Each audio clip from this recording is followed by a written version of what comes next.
ప్రపంచ వివాహ పరిచయ వేదిక #1 మ్యాట్రిమోనీ యాప్ 3 Knots తో లాగిన్ అవ్వండి. మీకు సరైన జీవిత భాగస్వామిని మీరే ఎన్నుకోండి. సిరీస్ టీవీ ఫాలోవర్స్కి స్వాగతం. ఈరోజు మనతో ఉన్నారు కృష్ణా జిల్లాలోనే సీనియర్ రాజకీయ నాయకులు, వరుసగా 4 సార్లు గెలిచినటువంటి ఎమ్మెల్యేగా గెలిచినటువంటి వ్యక్తి, ఎన్టీ రామారావు గారి హయాంలో, చంద్రబాబు నాయుడు గారి హయాంలో మంత్రిగా చేసినటువంటి వ్యక్తి మనతో ఉన్నారు. ఆయన ఎవరో కాదు, నెట్టెం రఘురాం గారు. సార్ నమస్కారం. సార్ నమస్కారం.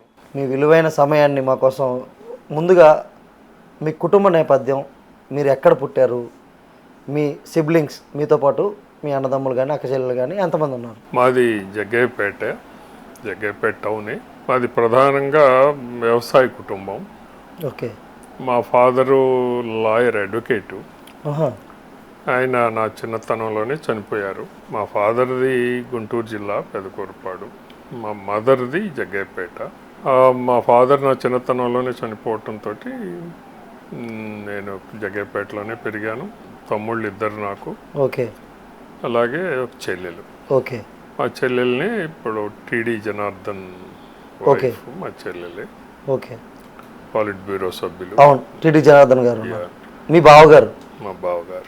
చిన్నతనంలో మీ ఎడ్యుకేషను, మీ విద్య, మీ కాలేజ్ ఎడ్యుకేషను, మీరు రాజకీయాల్లోకి రావడానికి ముందు వరకు కూడా మీ యొక్క దైనందిక జీవితం ఎక్కడ జరిగింది? మొత్తం నేను అప్ టు BA వరకు జగ్గయ్యపేటలోనే చదివాను. ఓకే. మధ్యలో ఒక 2 ఇయర్స్ పెదకూరుపాడు, గుంటూరు జిల్లా పెదకూరుపాడు. అవునండి. BA వరకు కూడా జగ్గయ్యపేటే.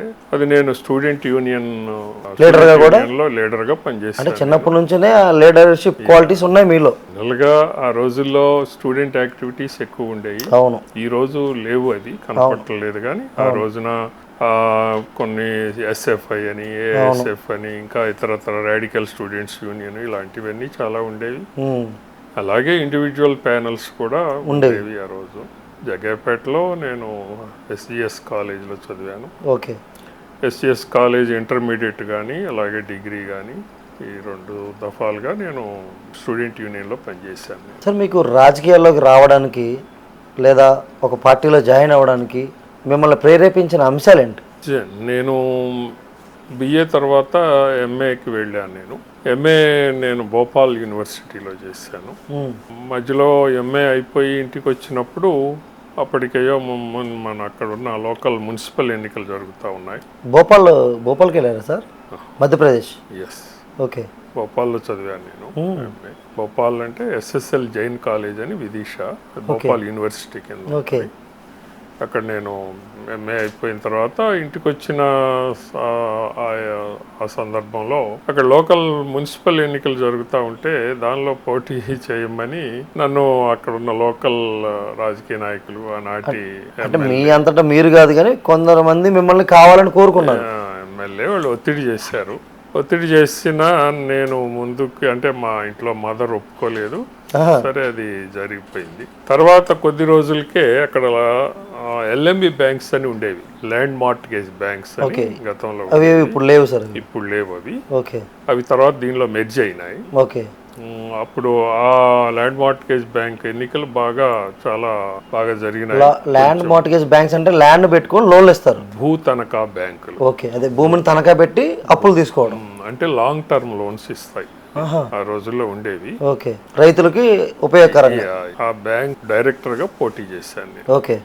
అది కొంచెం చాలా ప్రతిష్టాత్మకంగా జరిగింది. జరగటంతో నేను దానిలో గెలవటం జరిగింది. ఓకే. దాంతో నేను, అంటే నా ఫ్యామిలీ వెనకటి నుంచి కూడా కొంత అక్కడ ల్యాండ్ లార్డ్స్, కొంచెం బలమైన, మా తాత గారు వాళ్ళు మున్సిపల్ ఆ ఏరియా. ఓకే. మున్సిపల్. నేను ఎప్పుడైతే ఎన్నికల్లో గెలిచానో నేను కొంచెం నియోజకవర్గ వ్యాప్తంగా తెలిసిపోయాను నేను. ఓకే.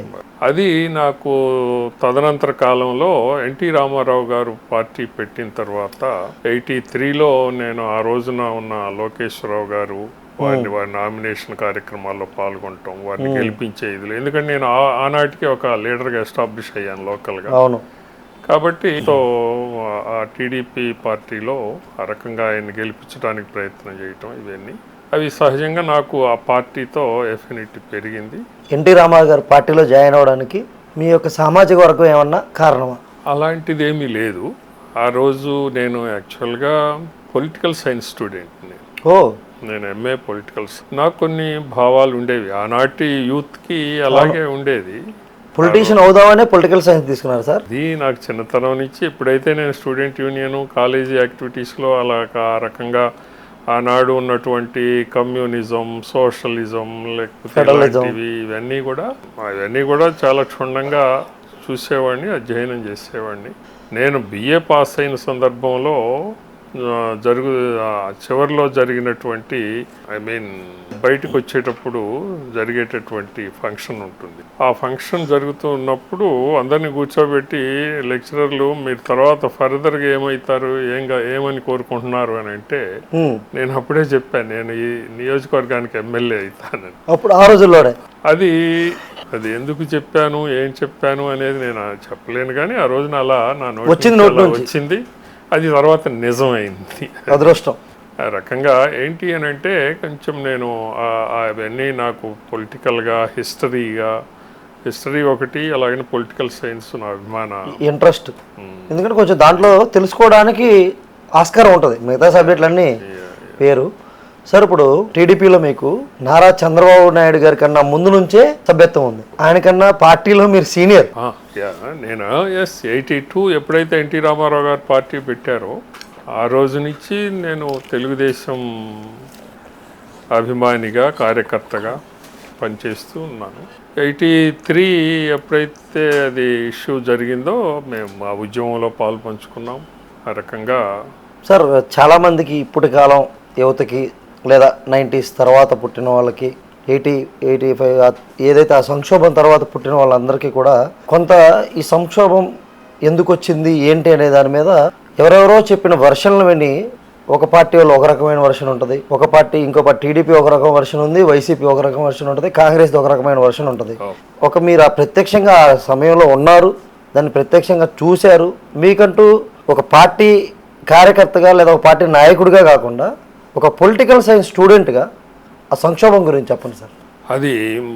అది ఒక ప్రజాస్వామ్యాన్ని ఖూనీ చేసినటువంటి సిచ్యువేషన్. అది ఎట్లా అంటే, మోస్ట్ పాపులర్ ఇమేజ్ ఉన్నటువంటి ఎన్టీ రామారావు గారిని అత్యధికమైనటువంటి మెజారిటీతో ఈ రాష్ట్ర ప్రజలు గెలిపిస్తే దాన్ని అప్రజాస్వామికంగా ఆయన్ని దించివేయటము అనేటటువంటిది ప్రజలు సహించలేకపోయారు.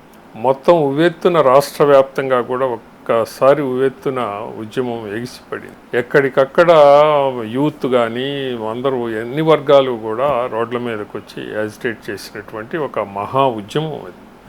బహుశా అలాంటిది చరిత్రలో అంతకుముందు చూడలేదు, తర్వాత ఇప్పటి వరకు కూడా అలాంటిది జరగలేదు, చూసి వెరగం. అలాంటి పరిస్థితి అది. ఆ రోజున 32 రోజుల పాటు జరిగినటువంటి ఆ ఉద్యమం చివరికి ఢిల్లీ ఇందిరాగాంధీ సెంట్రల్ గవర్నమెంటు ప్రధానమంత్రి ఆ రోజున దిగిరాక తప్పలేదు. ఏదైతే ఆమె అప్రజాస్వామికంగా నాదెళ్ల భాస్కర్ రావుని అడ్డం పెట్టుకొని రాజకీయం ఆ రకమైనటువంటి దీనికి పాల్పడిందో దాన్ని ఆమె మళ్ళీ ఎమ్మటే సత్వరమే గమనించుకొని ఇది కాంగ్రెస్ పార్టీకి నష్టం కలిగిస్తుంది అనే ఉద్దేశంతో మళ్ళీ తిరిగి ప్రజా అభిప్రాయాన్ని పరిగణలోకి తీసుకొని ఎన్టీ రామారావు గారిని మళ్ళీ పునఃప్రతిష్ఠించారు. అలా ఒకసారి తొలగించబడినటువంటి ముఖ్యమంత్రిని తిరిగి మళ్ళీ ప్రతిష్ఠించటము అనేటటువంటిది బహుశా ఎక్కడా కూడా చూడలేదు, వినలేదు మనం. ఇంకా మళ్ళీ జరగకపోవచ్చు కూడా. అంతకు పూర్వం ఆమె దాదాపు 17 మంది ముఖ్యమంత్రుల్ని దించేసింది, కానీ ఎన్టీ రామారావు గారి ఒక్కళ్ళని అలా తిరిగి ఆమె తప్పని పరిస్థితుల్లో ప్రజాగ్రహానికి దడిచి ప్రతిష్ఠ. ఎన్టీ రామారావు గారి స్టేచర్కి ఆయనకున్న బలాన్ని చూసి సార్ ఆ సమయంలో ఇందిరాగాంధీ గారు చేసిన పని మీరు ఎప్పుడైనా సరే ప్రజాస్వామ్యాన్ని కోరుకునేటటువంటి వాళ్ళు దాన్ని ఎప్పుడైనా అలాంటి అకృత్యానికి వ్యతిరేకించాలి తప్ప మనం దాన్ని సమర్థిస్తే మన రాజ్యాంగం ఏమిటి, మనం ఇక్కడ ఉన్నటువంటి వ్యవస్థ ఏంటి, వ్యవస్థ అంతా పాడైపోద్ది కదా. మనం ఏది నియంతృత్వాన్ని కోరుకోలేదు, సైనిక పాలన కోరుకోలేదు, మనం ప్రజాస్వామ్యాన్ని కోరుకున్నాం. ప్రజాస్వామ్యాన్ని కోరుకుంటే ప్రజాస్వామ్య వ్యవస్థని పరిరక్షించాలి కదా. అలాంటప్పుడు ఎవడైనా సరే ఆలోచన కలిగినటువంటి ఈ యొక్క మన రాజ్యాంగ పరిధిలో ఆలోచన కలిగినటువంటి ప్రతి ఒక్కరూ కూడా దాన్ని వ్యతిరేకించాల్సినటువంటి అవసరం. సార్, టీడీపీకి ఇప్పుడు వరకు 2 సంక్షోభాలు వచ్చాయి. ఒకటి 90, 83, 85లో వచ్చిన సంక్షోభం అయితే, రెండవది లక్ష్మీపార్వతి అనే కోణంలో వచ్చిన మరో సంక్షోభం. మరి ఈ 2 ఆదిలోనే ఎందుకు వచ్చాయో అనేది అది ఆ పైన ఉన్న దేవుడికే తెలియాలి. ఆ సంక్షోభం పోయింది, నాదెళ్ల భాస్కర్ ఎపిసోడ్ అయిపోయింది, మళ్ళీ రామారావు గారు వచ్చారు అనుకున్న తర్వాత మళ్ళీ వెంటనే ఒక మహిళ, ఈ సంక్షోభం మొత్తానికి మహిళ చుట్టూ జరిగిన ఈ సంక్షోభం గురించి కూడా నేటి జనరేషన్ వాళ్ళకి, ఇప్పుడు ఉన్న టీడీపీలో వాళ్ళకైనా, వైసీపీకైనా, కాంగ్రెస్లో ఉన్న ఎవరికైనా సరే, ప్రజెంట్ ఉన్న వాళ్ళకి చాలా తక్కువ తెలుసు. ఏదో ఒక వర్షనే వినిపిస్తుంది, మీడియాలో వచ్చిందే చూస్తున్నారు తప్ప వాస్తవాలు నిజాలు తెలియదు. చంద్రబాబు నాయుడు గారు కావాలని వెన్నుపోటు పొడిచారని ఒకళ్ళంటే, లేదు పార్టీకి ఆ రోజు ఆ పని చేయడం వల్లనే పార్టీ ఈ రోజుకి ఇలా ఉంది అనేది ఒక వాదన ఉంది. ఈ 2 వాదనల్లో వాస్తవం ఏది? ఈ 2 వాదనల్లో ఉన్న సత్యాసత్యాలు ఏంటి? వాస్తవం ఏమి అంటే 93, 94 ప్రాంతాల్లో జరిగింది ఇది. అవును సార్. ఆమె మొదటి నుంచి కూడా పార్టీలో వస్తూ పోతూ ఉండేటటువంటి వ్యక్తి. ఆమె బుర్ర కథలు అవి చెప్పుకుంటూ ఉండేది. ఆ రకంగా సహజంగా కళాకారుడు కాబట్టి ఎన్టీ రామారావు గారు ఆమె రకంగా మొదటి నుంచి వస్తూ పోతూ ఉన్నటువంటి ఇదిలో ఆతో పరిచయం అలా పెరగటం. అది చివరికి ఎన్టీ రామారావు గారు కొంత అనారోగ్యానికి గురి అయినటువంటి పరిస్థితుల్లో కొంత ఆమె దగ్గర కావటం, అంతటితో ఊరుకోకుండా పెళ్లి చేసుకున్నారు. ఆయన పెళ్లి చేసుకోవటాన్ని అది పెద్దగా ఎవరు కూడా మనమేమి అభ్యంతరం పెట్టేదేం లేదు. కానీ పెళ్లి చేసుకోవటము అనేదాన్ని కూడా చాలా మంది ఆ రోజున పార్టీ ప్రతిష్టకి ఇబ్బంది ఏమోనని ఆ రోజున అటు కుటుంబ సభ్యులు కానీ మాలాంటి వాళ్ళు పార్టీలో అందరూ కూడా మేము ఇది సమంజసం కాదని అనుకున్నాం. కానీ ఆయన అభీష్టం అది చేసుకున్నారు. అంతటితో ఆమె ఊరుకుంటే పోయేది.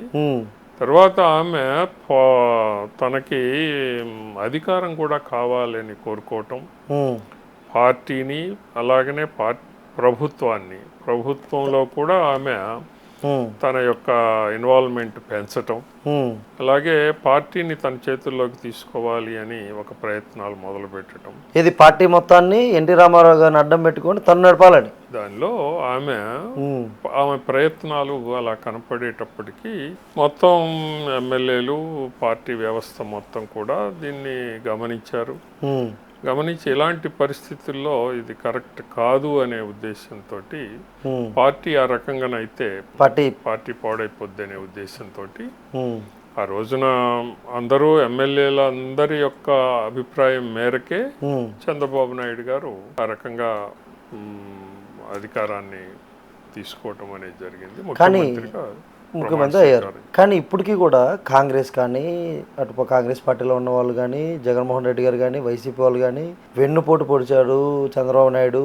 సొంత మామకే పిల్లనిచ్చిన మామనే కాదని తన వర్గాన్ని చేసుకొని ముఖ్యమంత్రి అయ్యాడు. చివరికి ఒకనొక ప్రెస్ మీట్ లో ఎన్టీ రామారావు గారే చంద్రబాబు నాయుడు అంత కుటిలమైన వ్యక్తి, లేదా చంద్రబాబు నాయుడు అంటే మోసగాడు లేడని ఒక చర్చా వేదికలో 10 మంది జర్నలిస్టుల ముందు చెప్పిన బయటలు ఇప్పటికీ మన దగ్గర ఉన్నాయి సార్. మరి దాన్ని మీరు ఎలా చెప్తారు? ఇప్పుడు నేను ఇందాకనే చెప్పాను, మనది ప్రజాస్వామ్య వ్యవస్థ. అవును.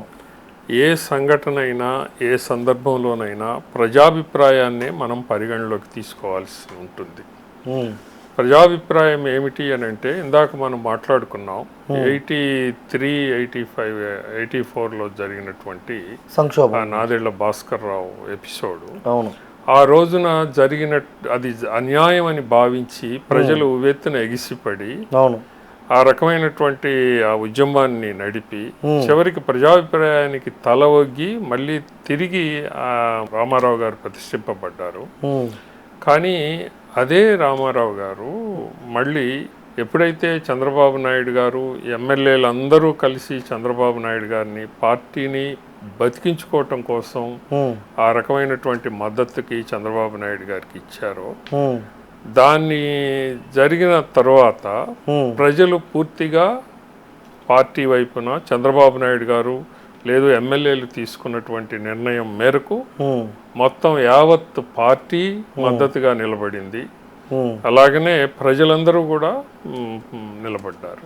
అది మనం చూసాం కదా అక్కడ. కానీ అప్పట్లో నాయకులు, అప్పుడు ఉన్న జనరేషన్ నాయకులు చెప్పేది, చంద్రబాబు నాయుడు అనే వ్యక్తి తన తెలివితేటలు ఉపయోగించి తన దగ్గర 10 మంది ఎమ్మెల్యేలు ఉన్నా కూడా ఈ ఈనాడు రామోజీరావు గారి సహకారంతో తన దగ్గర చాలామంది ఎమ్మెల్యేలు ఉన్నట్టు 70 మంది 80 మంది 100 మంది నా వైపు ఉన్నారని కథనాలు రాయడం, ఆయనతో కార్టూన్ లేపించడం, ఇలా ఈనాడు రామోజీరావు గారు చంద్రబాబు నాయుడు గారు ఆడిన ఆట అది అని ఇప్పటికీ చాలామంది చెప్తూ ఉంటారు. అవును, రాజకీయంగా ప్రతి ఎదుటి పక్షాలు అలాగే చెప్తాయి కదా. చంద్రబాబు నాయుడు గారు అలా వెనుపోటు పొడిచారు అంటేనే కదా వాళ్ళకి రాజకీయ లబ్ధి కలిగేది.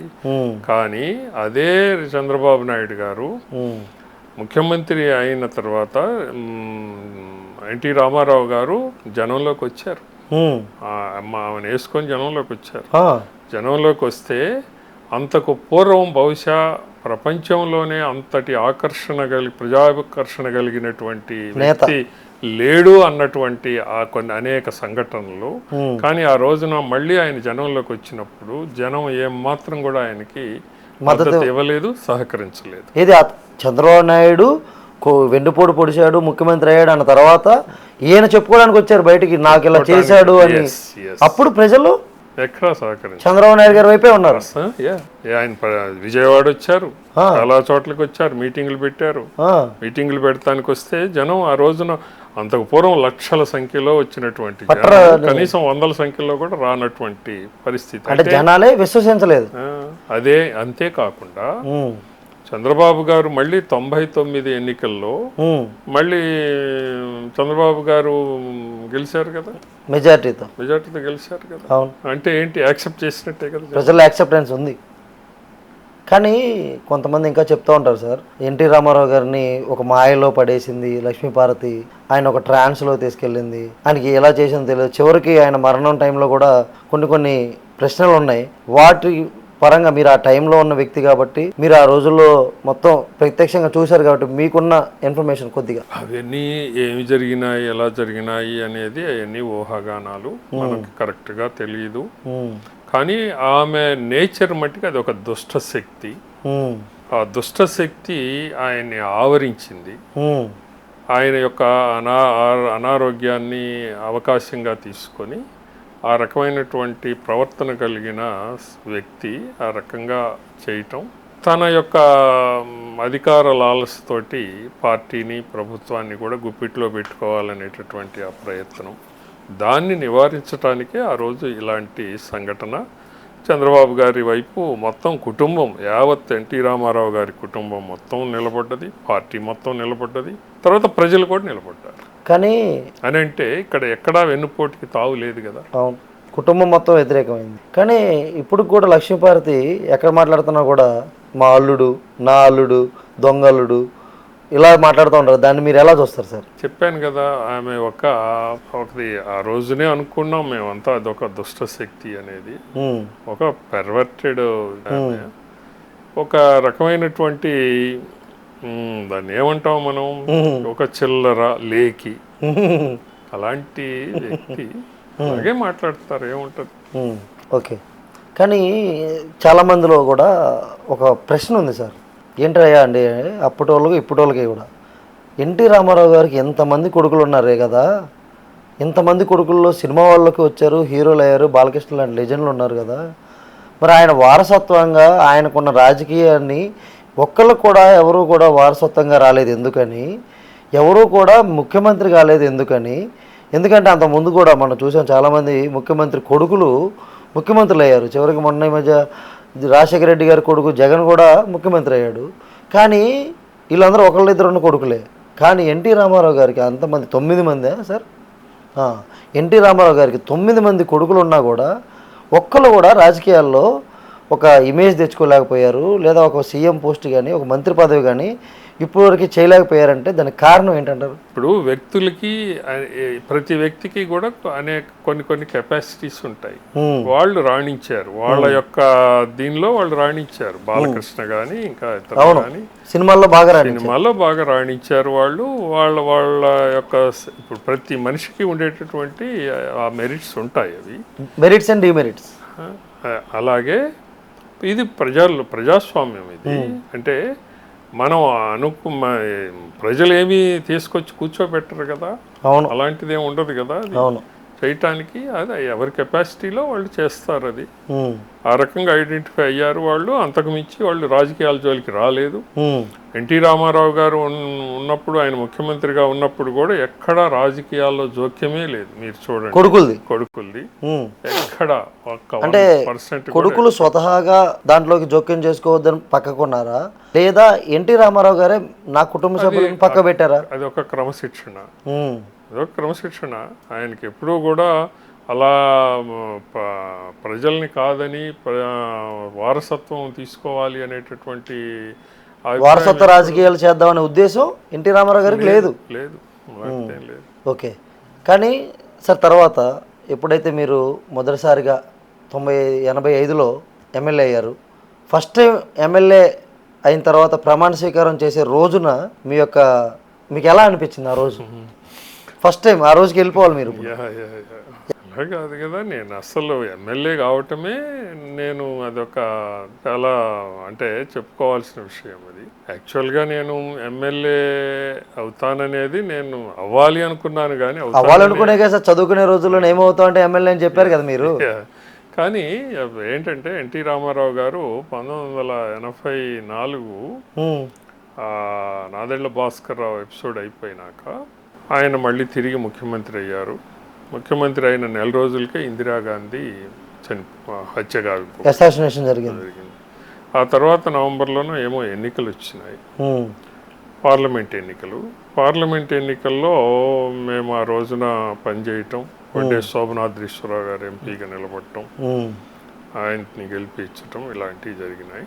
తర్వాత ఏమైంది, అంతలోకి ఎన్టీ రామారావు గారు అసెంబ్లీని డిజాల్వ్ చేశారు. ఇలా నేను అరకొరగా ఎమ్మెల్యేలను పెట్టుకొని మళ్ళీ చేయటం అనేది కాదు, నేను ప్రజల ముందుకు వెళ్తాను మళ్ళొకసారి అని ఆయన ఏమంటే డిజాల్వ్ చేసి ఎన్నికలకు వచ్చేసారు. ఆ టైంలో జరిగినటువంటి ఎన్నికల్లో ఒక పేపర్ ప్రకటన ఇచ్చారు. ఎమ్మెల్యేగా ఉండటానికి ఉత్సాహపడేటటువంటి వాళ్ళు అప్లై చేసుకోండి. ఏంటి, ఎన్టీ రామారావు గారు రెండోసారి ఎలక్షన్, ఆ టైంలో సంక్షోభం తర్వాత ఎలక్షన్కి వచ్చినప్పుడు ఎవరన్నా ఎమ్మెల్యేగా పోటీ చేద్దామనే ఇంట్రెస్ట్ ఉన్న వాళ్ళు ఇదేదో జాబ్ లెటర్ కోసం పెట్టినట్టు. అలాగే జరిగి అడ్వర్టైజ్ చేశారు. ఇస్తే ఆ ప్రకటన చూసి ఓకే మీరు అప్లై చేశారు. మా ఫ్రెండ్ ఎవరో అన్నారు నేను అప్లై చేయొచ్చు కదా అని. నేను మా జనార్దన్ గారు ఇద్దరం అప్లై చేసి, ఏది బావబామరుదులు ఇద్దరు అప్లికేషన్ పెట్టారు. ఇద్దరం అప్లై చేసాం. ఇక అప్లై చేసి మర్చిపోయాం మేము. అంతలోకి నెల గడిచింది. ఈ లోపల టికెట్లు మొదలవుతున్నాయి, బీఫామ్ ఇవ్వటం. ఇది ఊరికి సరదాగా మేము ఊహించలేదు. వెళ్ళాము, హైదరాబాద్ వెళ్ళాము. ఎన్టీ రామారావు గారిని చూద్దామని అబిట్స్కి వెళ్ళాము. వెళ్తే వాళ్ళు ఎవరు లోపల రానిలేదు. వచ్చి హోటల్ రూమ్లో పడుకున్నాము. పడుకుంటే ఇంకా 3 రోజుల్లో నామినేషన్లు వేయాలి అన్నటువంటి పరిస్థితుల్లో నేను ఇద్దరం ఏదో వెనక్కి జగపేట వద్దామని అనుకొని లంచ్ చేసి పడుకున్నాం. సాయంత్రం వెళ్ళిపోదాంలే అని పడుకుంటే ఈ లోపల ఎవరో వచ్చి ఒక ఆయన మా పంతులు గారని ఉన్నారు, వచ్చి తలుపు కొట్టారు. కొట్టి లేచి తలుపు తీసాం. మా జనార్దన్ నిద్రపోతున్నాడు, నేను తలుపు తీసాను. తీసేటప్పటికి వచ్చిన అతను, ఒరే బాబు నీకు టికెట్ వచ్చిందిరా అని. వచ్చిన అతను వాటేసుకున్నాడు. అరే బాబు నీకు టికెట్ వచ్చిందిరా అని. మీరు ఆశ్చర్యపోయి ఉంటారు. ఆశ్చర్యపోయి ఏంటి నిజంరా, అమ్మతోడు అన్నాడు. అప్పటికి దాదాపు 3-4 అవుతుంది మధ్యాహ్నం, సాయంత్రం, ఈవినింగ్ టైంలో. కింద హోటల్ కింద బజార్లో ఈవినింగ్ ఎడిషన్ పోతుంది. ఈవినింగ్ ఎడిషన్ పేపర్లో వస్తారా? ఆ ఈవినింగ్ ఎడిషన్ కొనుక్కొచ్చారు. ఎవరు చూడంగానే జగ్గయ్యపేట నెట్టెం రఘురామ్ అని ఉంది, ఎమ్మెల్యే క్యాండిడేట్ టీడీపీ తరపున ఎన్టీ రామారావు గారు సారథ్యంలో అని ఉంది. ఇక అప్పుడు నేను జనార్దనం ఇంకా అందరం కలిసి అబిట్స్కి వెళ్ళాం. అప్పుడు రానిచ్చుంటారు. అప్పుడు నేను అడిగిపోగా నేనే రఘురామన్ అనగానే లోన్ రండి అన్నారు. ఇందాకలు ఎవరైతే గేట్ దగ్గర వెళ్ళిపోన్నారో తర్వాత వాళ్ళే గేట్ తీసి లోపల రమ్మన్నారు. ఎస్ తీసుకుపోయారు. తీసుకుపోయి ఎమ్మటే నాకు బీఫామ్ రాసేసారు, ఓటర్ లిస్ట్ తీశారు, దానిలో ఉన్న పేరు రాసేసారు. రాసి కవర్ నా చేతికి ఇచ్చి ఎన్టీ రామారావు గారి చేతి ఫోటో దిగాలి పోండి అన్నారు. సాయంత్రం ఫోటో దిగాలన్నారు. ఇంకా మనకి ఇంకా చాలా మురిసిపోయి ఉంటారు మీరు ఎన్టీ రామారావు గారితో ఫోటో అనగా. ఆ రోజుల్లో ఫస్ట్ టైం కలిసి ఉంటారు ఆయన. ఫస్ట్ టైం ఎన్టీ రామారావు అప్పుడు మనం దీనిలో చూడటమే, అదే మూవీస్ లో బయట పేపర్ లో వాటిలో చూడటం. అంతకుముందు ఆయన ఏదో వచ్చినప్పుడు పర్యటనకు వచ్చినప్పుడు ఆయన పైన ఉంటారు, మన కింద చూడటం తప్ప ప్రత్యక్షంగా ఆయన చూసింది అప్పుడే. జేఎన్టీఆర్ నడుస్తూ ఉండేవాళ్ళం కానీ పక్కకి నిలబడి ఫోటో దిగేంత అవకాశం రాదు కదా. ఆయన ఏమంటే నన్ను ఎగాదిగా చూశారు, దా అన్నారు, నీకు ఎంత మంచి పేరుందో తెలుసా జగేపేటలో అన్నారు. ఆయన నేను నవ్వాను. నవ్వి చాలా మంచి పేరుంది నీకు, గెలుస్తావు దా అని బుధమే చేసి ఫోటో తీరా ఫోటో అన్నారు. ఆ ఫోటో తీశారు. ఈ ఫోటో తీసుకొని వెళ్ళి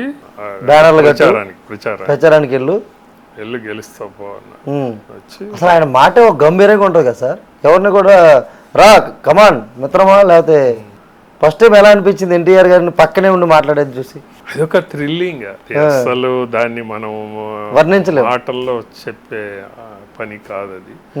ఆ రోజు నుంచి ఆయన చివరి వరకు కూడా నన్ను చాలా అభిమానంగా చూశారు. మీ మీద ఒక మంచి అభిప్రాయం ఉంది ఆయన. సార్ మీరు ఎమ్మెల్యే అయిన తర్వాత ఎప్పుడైతే లాస్ట్లో తర్వాత ఎన్టీ రామారావు గారు ఒకనొక స్టేజ్లో చనిపోయిన రోజు మీరు ఎలా ఫీల్ అయ్యారు సార్? ఎన్టీ రామారావు గారు అనగానే మనకి అందరికీ కూడా ఒక రకమైన ఒక థ్రిల్లింగ్, అదొక రకమైన భావోద్వేగం అన్నీ కలుగుతాయి.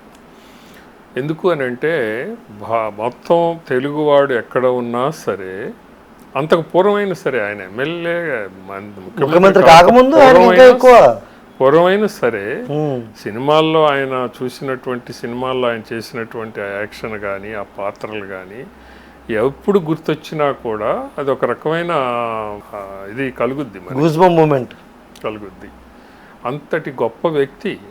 అందులో ఎక్కడా మాకు ఈ రోజుకి కూడా ఎన్టీ రామారావు గారి పట్ల చాలా దైవభావమే తప్ప ఇంకో భావం ఏమీ లేదు. అది ఆ రోజున ఆయన అలా చనిపోవటము అనేది అందరికీ కూడా చాలా విషాదకరమైన సన్నివేశం. అది నేను ఎమ్మటే తెలవగానే వెళ్ళాను. నేను హైదరాబాద్ వెళ్ళిపోయాను. నేను అక్కడే ఉన్నాను. హైదరాబాద్లో ఎమ్మటే 10 నిమిషాల్లో వెళ్ళాం. పొద్దున్నే తెల్లవారుతుండగానే అది 4ంటికి బయటకు తెలిసింది. నేను 5:30 ఆడే ఉన్నాను. అప్పటికే చంద్రబాబు గారు వచ్చారు. ఏం చేయాలి ఎలా చేయాలి అని ఆయన పురమాయిస్తూ అందరికీ ఇన్స్ట్రక్షన్స్ ఇస్తూ ఉన్నారు. నేను కూడా పార్టిసిపేట్ చేశాను. తర్వాత మీకు మంత్రి పదవి ఇవ్వాలి అని ఆ నాయకుడికి కానీ, మంత్రి పదవి వస్తుందని మీకు కానీ ఎప్పుడు తెలిసింది సార్? నేను ఆనాటికే మన కృష్ణా జిల్లాలో నెహ్రూ నేనే సీనియర్ లీడర్. ఎందుకు అని అంటే మేము 89లో కూడా గెలిచాం. మేము 89లో పార్టీ ఓడిపోయినప్పుడు కృష్ణా జిల్లాలో గెలిచిన వాళ్ళలో నెహ్రూ, నేను, సింహాద్రి సత్యనారాయణ గారు ముగ్గురు. సింహాద్రి రమేష్ గారి ఏమైనా ఫాదర్ అవుతారా లేకపోతే వాళ్ళ ఫ్యామిలీ?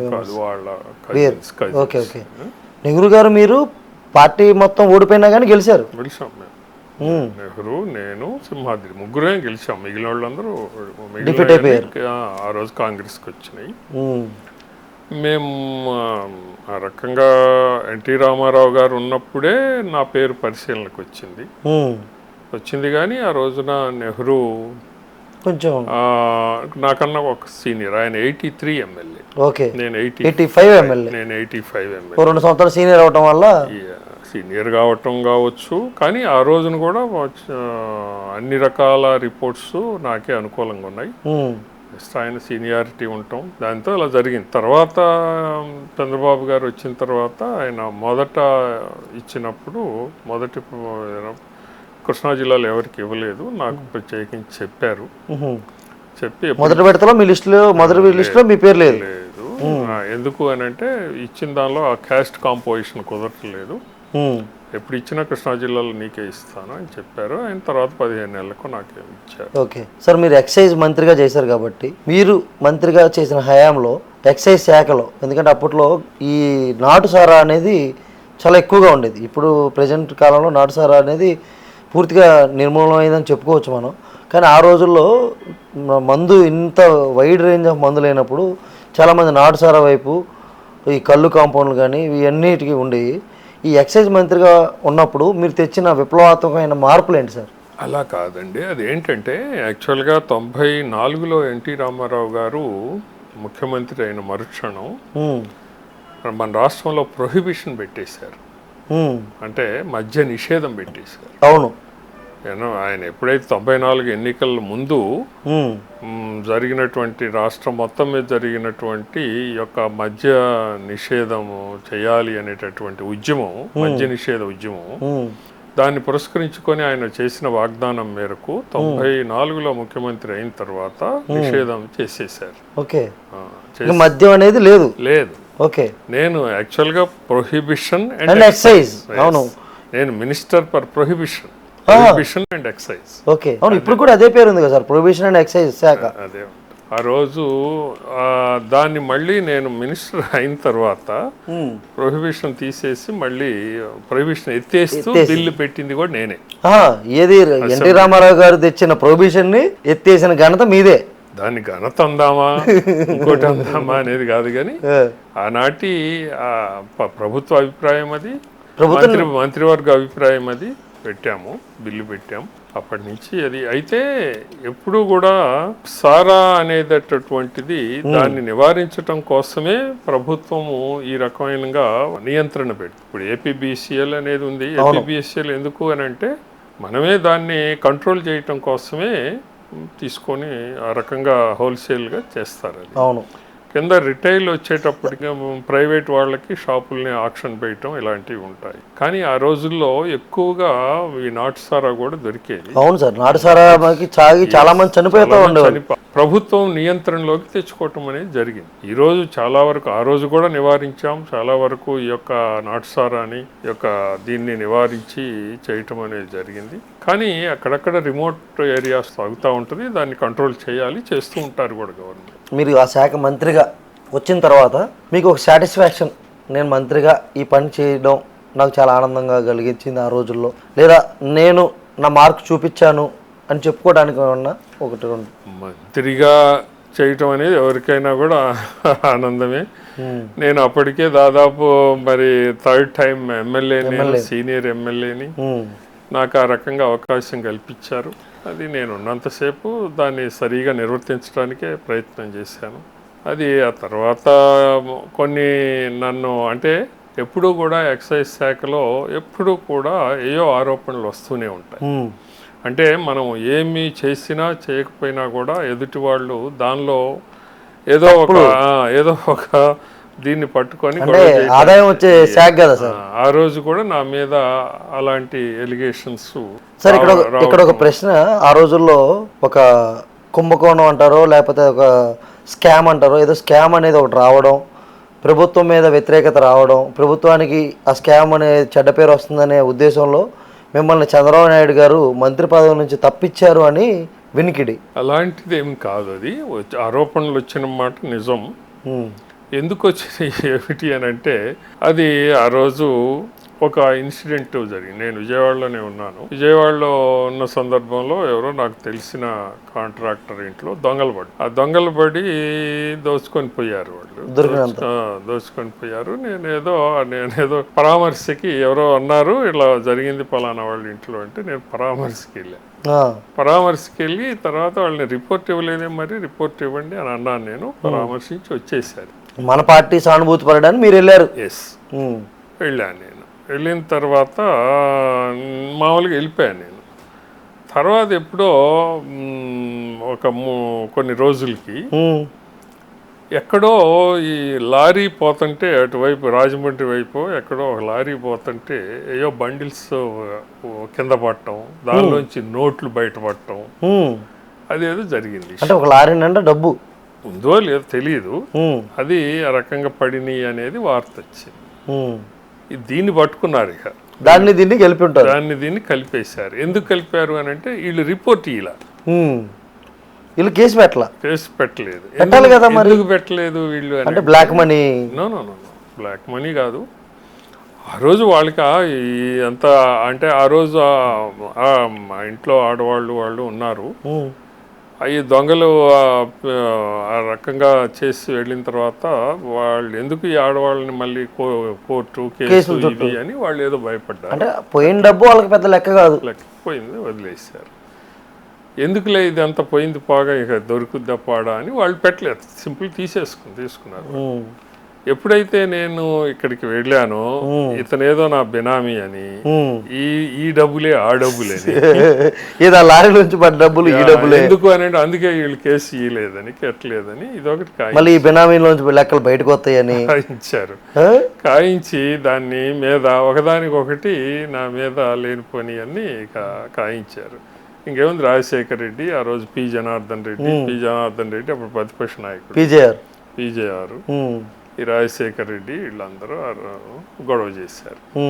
గొడవ చేసి దాన్ని దేశపోయి గవర్నర్ దగ్గరికి దేశపోయి ఇది ఇట్లా బర్తరఫ్ చేయాలా అది ఇది అని పెట్టారు. కొంచెం బాగా గట్టిగా ఇది ఒకదానికొకటి తోడై ఒక పెద్ద ఇష్యూ లాగా తయారైంది. ఇదేదో ప్రభుత్వానికి తలనొప్పి అయ్యేలాగా ఉందని చెప్పి అని చంద్రబాబు ఏమన్నాడంటే, ఏంది ఇదంతా నువ్వు ఇదంతా నిభాయించుకోలేక ఇదంతా అన్నట్టుగా ఆయన, నేనేమన్నానంటే మీరు విచారణ జరుపుకోండి, దానిలో ఏమన్నా ఉంది నిజానిజాలను తెలిస్తే, ఆయన కూడా ఆయనకి తెలుసు దీనిలో ఏమి లేదని, వాళ్ళు కావాలని గొడవ చేస్తున్నారు అనేది, కొంతకాలం అలా తప్పుకుంటే బాగుంటుందేమో అని అంటే అమ్మటే నేను రిజైన్ చేసి విచారణ జరుపుకోండి అని రిజైన్ చేసి. దాని మీద ఏమైనా విచారణ జరిగిందా సార్? విచారణ జరిగింది, ఏమీ తేలేదు. తర్వాత వాళ్ళు ఏదో కోర్టుకు కూడా పోయారు, ఏది ఈ యొక్క రేట్లు పెంచి మధ్యలో ఏదో మధ్యంలో తీసుకున్నారు అని సుప్రీంకోర్టు దాకా పోయారు. సుప్రీంకోర్టు తర్వాత కొట్టేసింది. ఓకే, కానీ ఆయన కాదులే, కానీ మీ అసలు బినామీ ఎవరు సార్? ఎవరు లేరు, నేను ఎప్పుడూ నిజాయితీగానే పనిచేశాను. అంటే మంత్రి పదవిలో చేసే వాళ్ళకి మినిమం ఉంటారు కదా సార్? ఏం లేదు, ఎక్కడ ఎవ్వరూ లేదు. నిజమే అంటారు? ఇది 100% నిజం. ఈ రోజుకి నా మీద ఎలాంటి రిమార్కు లేదు. ఆనాడు రాజకీయాల్లో మనీ అనేది చాలా కొద్దిగా లిమిట్లో ఉండేది, ఖర్చు అనేది. మరి నేటి రాజకీయాలు చూస్తే ధనం మూలం ఏదో జగత్లాగా. నాకు అసలు అవసరం కూడా లేదు ఆ రోజు డబ్బులు. నేను యాక్చువల్గా 1985లో ఎన్నికైనప్పుడు కేవలం 2 లక్షలు అయింది ఖర్చు. 2 లక్షలు. 2 లక్షలతో ఎమ్మెల్యే? 2 లక్షలతో నేను ఎమ్మెల్యే అయ్యాను. అంటే ఆ రోజు అప్పుడు కొంచెం 89లో 4 లక్షలు, 94లో 6 లక్షలు అయింది. అంతే. ఏదైతే ఒక మన ఎన్నికల సంఘం ఒక లిమిట్ పెడుతుంది కదా ఖర్చుకి, ఆ లిమిట్ లోనే మీది అయిపోయినట్టుంది. మీ డబ్బులు పంచలేదా సార్ ఎప్పుడు? ఎప్పుడు లేదు. తర్వాత అయింది ఎప్పుడు 99, 2004లో నేను ఓడిపోయిన సందర్భంలో ఆ మొదటి కన్నా కూడా ఎక్కువ అయింది. అదే కొంచెం ఖర్చు పెట్టారులే, కానీ 2004 తర్వాత ఇక అది అందకుండా పోయింది. నేను మానుకోవటానికి ఉన్నటువంటి కారణాల్లో అదొకటి. సార్ ఇప్పుడు మన 175లో ఎమ్మెల్యే స్థానాల్లో ఒక ఎమ్మెల్యేగా పోటీ చేయాలంటే మినిమం ఎన్ని కోట్లు కావాలి సార్? మీ అందరికి తెలుసు, బహిరంగ రహస్యం. మీలాంటి సీనియర్లు చెప్తే దానికి బహిరంగ రహస్యం కదా. మీ రోజుల్లో లక్షల్లో ఉంది, ఇప్పుడు కోర్టులో ఉంది. కోట్లు దానికి మితం లేదు, దానికి మితమే ఉంది. మొన్న యావరేజ్న చూసుకుంటే 50-60 దాకా అయినాయి. 100 కోట్లు పెట్టిన వాళ్ళు ఉన్నారు, 30 కోట్లతో అయిన వాళ్ళు ఉన్నారు. అక్కడ వాళ్ళకున్న పరిస్థితులు 30 నుంచి 100 కోట్ల మధ్యలో. ఇప్పుడు ఎంత బహిరంగ రహస్యం. అవును, చట్ట ప్రకారం అయితే అది మనం చేయకూడదు. వాళ్ళందరూ మిమ్మల్ని ఏమని పిలిచేవాళ్ళు సార్? శ్రీరామ్ అనేవాళ్ళ లేకపోతే రఘు? సార్ ఇప్పుడు ఎలిమినేట్ మాధవరెడ్డి గారి అసాసినేషన్ జరిగింది కదా, ఆ రోజు పార్టీలో కానీ మంత్రివర్గంలో కానీ ఆ రోజు జరిగిన చర్చ ఏంటి సార్? అంటే ఆయన ఆ రకంగా గురి కావటం, నక్సలైట్లు ఆ రకంగా చేయటం అనేది చాలా దుర్మార్గమైనటువంటి చర్య. అది ఆ రోజు ఆయన చాలా బాగా చేశారు, హోమ్ మినిస్టర్గా చాలా బాగా వ్యవహరించారు ఆయన.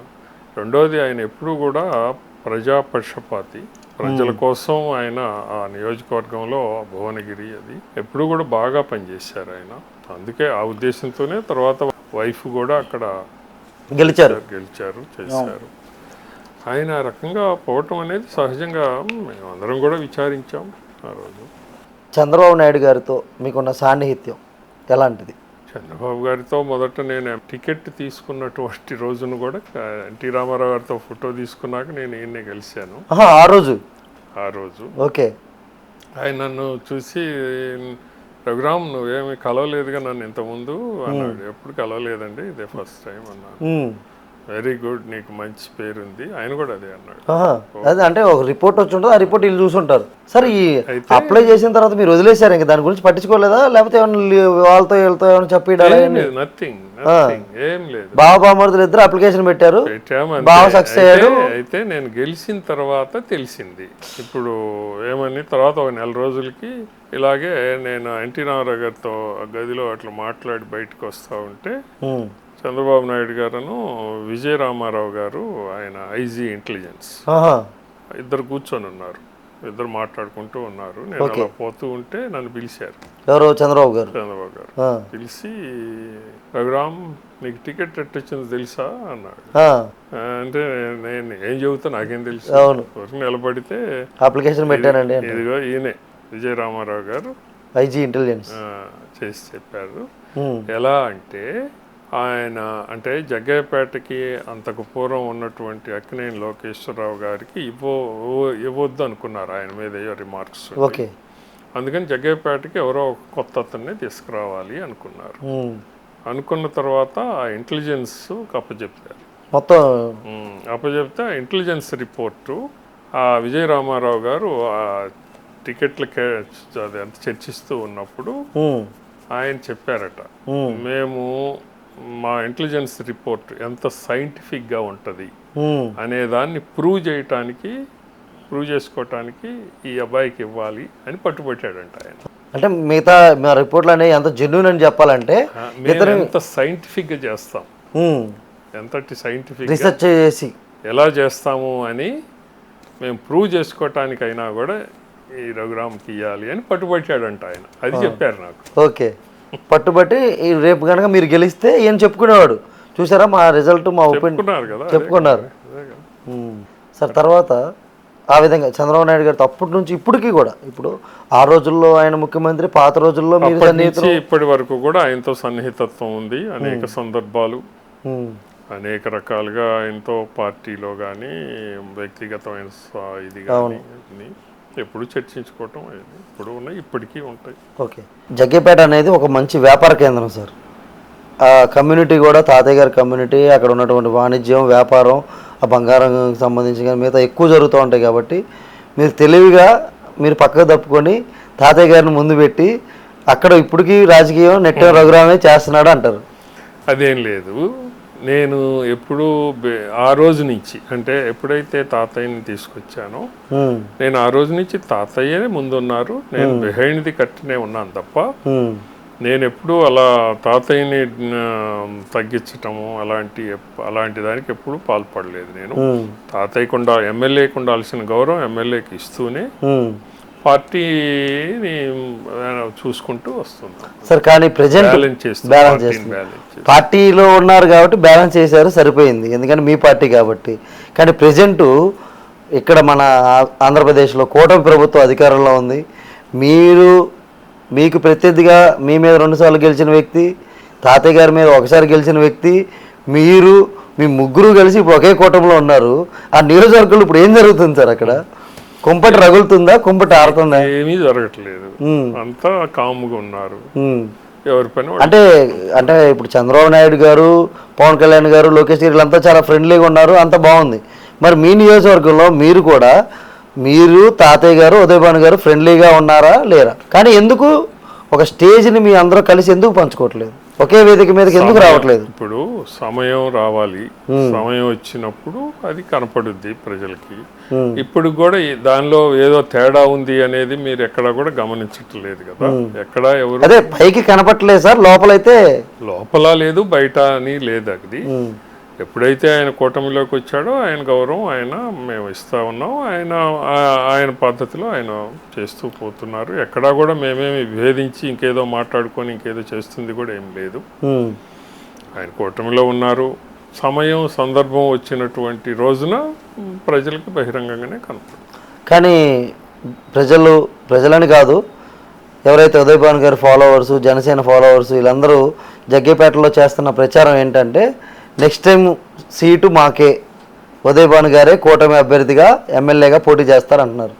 దాన్ని మీరు సపోర్ట్ చేస్తారా ఒకవేళ ఆయనకి ఇస్తే? ఇక్కడ ఎవరిని సపోర్ట్ చేయటం అనేది ఉండదు. ఫైనల్గా కూటమి అధిష్టానం యొక్క నిర్ణయమే. చంద్రబాబు గారు, పవన్ కళ్యాణ్ గారు, అలాగనే బీజేపీ పెద్దలు కూర్చొని నిర్ణయించేదే తప్ప ఎవరో ఇక్కడ అనుకుంటే అవన్నీ జరిగేవి కావు కదా. ఒకవేళ మీరన్న ఈ ముగ్గురు నిర్ణయించి ఆ సీటు ఉదయభాను గారికి ఇస్తే మీరు సపోర్ట్ చేస్తారా లేదా? ఏదైనా అధిష్టానం ఏ రకమైన నిర్ణయం తీసుకుంటే అధిష్టానం నిర్ణయం ప్రకారమే వెళ్తాం, అంతే తప్ప. ఓకే సార్, ధన్యవాదాలు. మాకు ఎంతో ఇన్ఫర్మేషన్ ఇచ్చారు. మీతో ఇంత తెలుసుకున్న తర్వాత నాకు ఇంకొక ఇంటర్వ్యూ కూడా చేయాలని ఉంది. మరి కొద్ది రోజుల తర్వాత మరొక ఇంటర్వ్యూ చేద్దాం సార్. ఇది నెట్టెం రఘురామ్ గారితో జరిగినటువంటి చర్చ. రేపు మరొక ప్రత్యేకమైన అతిథితో మళ్ళీ కలుద్దాం. అంతవరకు సైనింగ్ ఆఫ్. ఇట్లు మీ త్రినాథ్.